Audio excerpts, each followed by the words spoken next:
Okay, magandang araw po sa lahat mga boss. Dito po tayo sa Keeping Village, Kamiling Tarlac Project. So last part, so ano na po ito mga boss, house tour.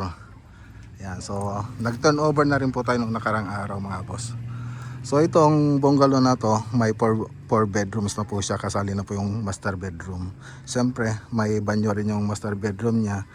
Tapos meron din tayong common CR, isang sala siyempre, tsaka isang kusina, tsaka isang kitchen. Yan. So dito sa labas, so makikita nyo doon sa mga picture natin, yung kulay na ginamit natin dito, yung Tolly White ng Davis. Tapos yung mga moldura, elastomeric din yan ng Davis. Tapos ito, WPC floated panel po siya. Tapos naka analog frame din po yung mga bintana niya. Tapos dito naman sa may mga poste dito, so naglagay lang tayo ng moldura dyan. Tapos yung tiles na wall cladding. So ayan po siya. So lahat ng nilagay natin dito ay inapurubahan ni ma'am. So iba po yung perspective natin kung maalala nyo, tsaka yung pagkatapos ng project. So yung perspective nito kasi iba yung kulay niya. So ngayon, ayan pa yung mga napili na kulay nila madam. So maganda pa rin kahit na iba po sila ng kulay. Okay, siyempre libutin muna natin mga boss. Yan, dito sa side, so mga makikita nyo lang dito mga bintanang malalaki, pero malilit na room lang po yan. Yan. Tapos nakamoldura pa rin. So andito lahat ng downspout mga boss, kasi dito yung bagsak ng tubig. Tapos mga catch basin natin, andito na rin siyempre. Tapos lalabas po yan doon sa harap, doon kasi yung kanal. Okay, so ito pa yung kabilang side. Doon sa plano natin, meron pa itong dirty kitchen, kaya lang hindi na po natin ginawa.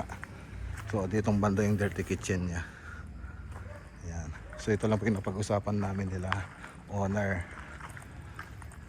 Okay, kompleto na rin po siya. May mga aircon na rin pong nakakabit mga boss. So pasok muna na tayo doon sa loob. So dito sa terrace, so sabi ko nga may wall cladding din tayo rito na tiles. Tapos yung vertical slats na tubular na kinulayan lang natin ng, hinaspen lang po natin ng wood. Ayan. Okay, so yan lang yung mga accent niya, pero maganda. So karaniwan dito sa mga bintana naka-owning, tapos sliding door. So pasok tayo mga boss. So dito pagpasok natin, ay ito nga pala, itong door na to, sliding door dati ito. So ngayon pinapalitan ni madam. So si madam na po yung kumuha nung gagawa nito. So ayan, okay na. So dito, ito po na po yung salas natin mga boss. Salas, so may malit tayong salas. So nakabila na rin ng salas at sila madam. Siyempre may TV console na rin po tayo rito. Ayan, tapos siyempre itong TV console natin, marine laminated board yung ginamit nating board dito na walnut, tsaka yung matte finish na white. Tapos naglagay rin tayo ng PVC floated panel, tsaka UV board. So tamang tama lang po siya dito sa may salas. Siyempre may mga aluminum profile din po yan, tsaka mga LED sa back ng TV, pati doon sa baba. Ayan. So may mga TV na rin. So sila madam na po bumili ng mga gamit dito mga boss. Tapos yung mga display sa wall, mga accessories, sila madam na rin.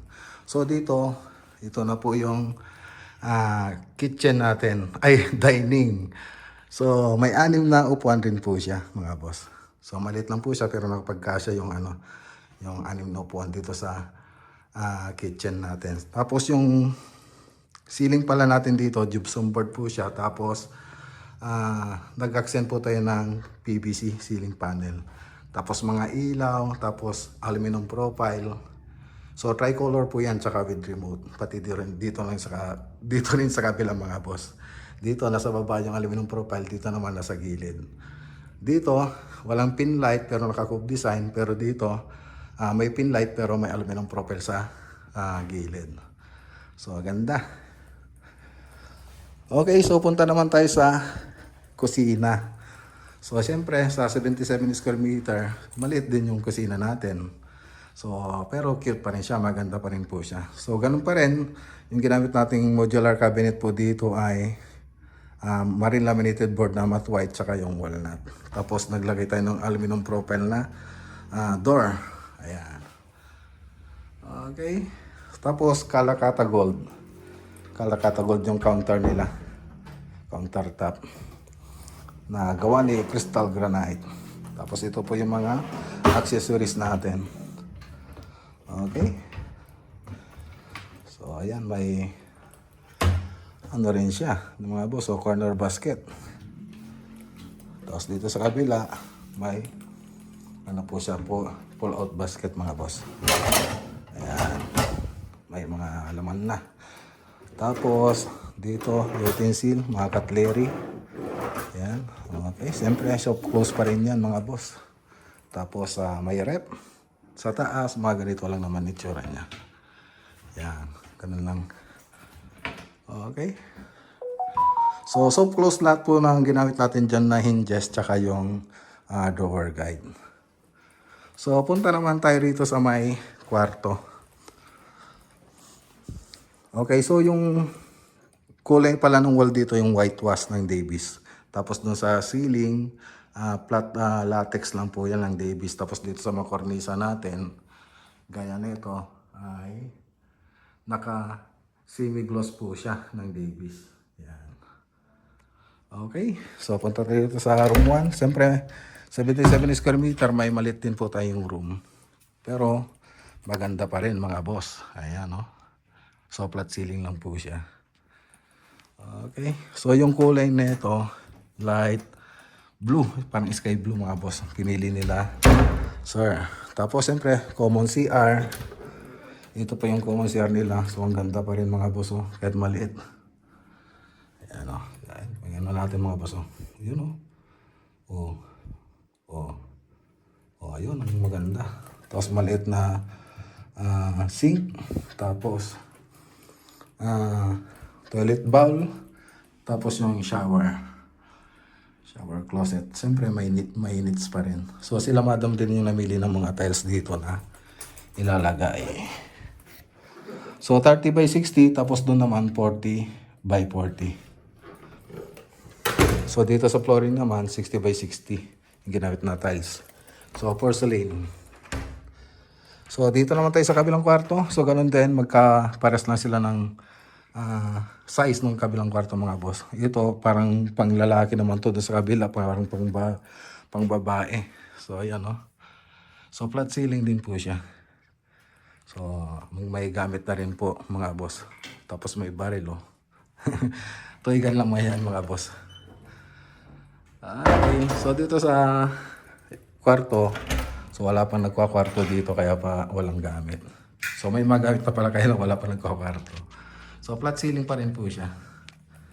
Ayan. So okay na rin na kwarto kasi comfortably ka naman pa rin kaya ganito lang kalit yung kwarto mo. Tamang-tama lang naman yung sukat. So punta naman tayo dito sa master bedroom. So ito yung pinakamalaki na room. So ayan, oh, ganda. So naka-cove design po siya mga boss. Tapos yung kulay nito, whitewash din ng Davis yung ginamit natin, elastomeric. Siyempre may mga gamit na rin, mga aircon, yan. Cove design, ganun din yung mga kornisa nilagay natin dito. Ayan. So tricolor lahat pala ng mga ilaw na nilagay natin dito mga boss. Yan, okay. So punta naman tayo sa may... Ito palang mga hamba mga boss. Ano lang ito, steel jam. Tapos inaspin lang po namin. Yan, katulad na ito, pakita natin. Yan yung mga hamba na yan. Steel jam lang po siya. Yan. Tapos kinulayan lang natin ng konti itong mga pintuan. Oh, ang ganda. So punta naman tayo rito sa ano. Sa malait na CR. Pero maluwang na rin mga boss. Oh. Ang ganda. Oh. So sila madam pa rin yung namili ng mga tiles na ito. Tapos yung mga in-upgrade na shower. Ayan, no? Tapos yung ano natin, drainage, needs. Tapos lavatory. So PVC na po itong mga boss yung ginamit natin dito. Tapos naka-granite, ay naka-quartz din itong counter niya. Tapos may sink tayo. Ayan, so dito pa yung toilet bowl, ito pa yung lavatory. Tapos ito po yung magic mirror. Wave-wave ka lang. Ayos. Pag ganyan, kaya ganyan dapat. Galing. Itong paglaruan ayos. Okay, so yan lang naman yung kabuuan ng bahay mga boss. Ayos, ang ganda. Pinagpawisan ako kanina pa ako kasi rito mga boss. So yung mga picture na ito, ipapakita ko na dun sa last video natin. Ayan.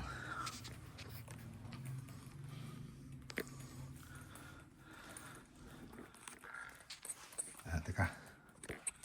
Siyempre, ayan, maraming salamat kila Ma'am Laling tsaka Sir Jeffrey at kami po ang napili niyang gumawa dito sa bahay nila. Siyempre, kung wala tayong may papakitang project, wala tayong may papakitang magandang project mga boss. So, maraming salamat po sa inyo. At sana, sa mga viewers natin dyan, nagkaroon po kayo ng idea, lalo na sa mga nagpapabahay dyan, sana nagkaroon po kayo ng idea. At nakatulong itong video natin. Sana may inspired po kayo na sa mga project natin katulad na ito. So mga video na ito, papagitan lang po natin doon sa last part ng video natin. So ingat po tayo lagi at God bless!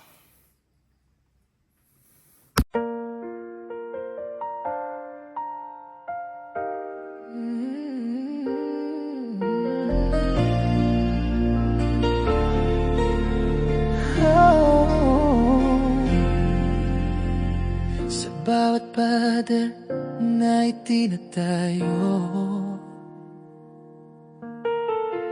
damdamin ay nauhulma, siya'y lilitaw.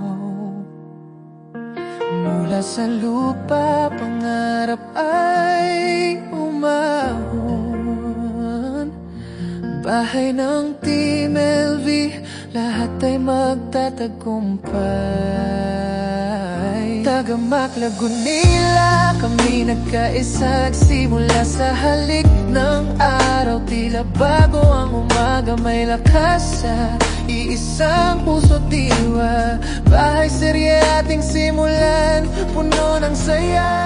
O Team MLV, sa pagbuo ng tahanan, kasama ang mga kaibigan, sama-sama sa laban, isang proyekto ng pagmamahalan. Sa bawat hakbang, sa bawat plano, may pag-asa't pangarap. Sama-samang mangarap, itayo ang tahanan.